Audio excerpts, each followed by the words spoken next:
Great দালাল কলিমুল্লাহ ধরা খাইছে। এর চেয়ে বড় দালাল বাংলাদেশে আর একটাও নাই।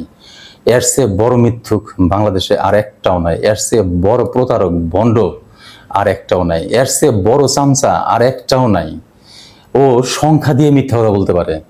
সে এমনভাবে বলতে পারে যে আমেরিকা তার কানে কানে বলে গেছে যে কয়টা স্যাংশন দেবে, এক্স্যাক্টলি ফিগার বলে দিতে পারে যে 537 জন স্যাংশন খাবে।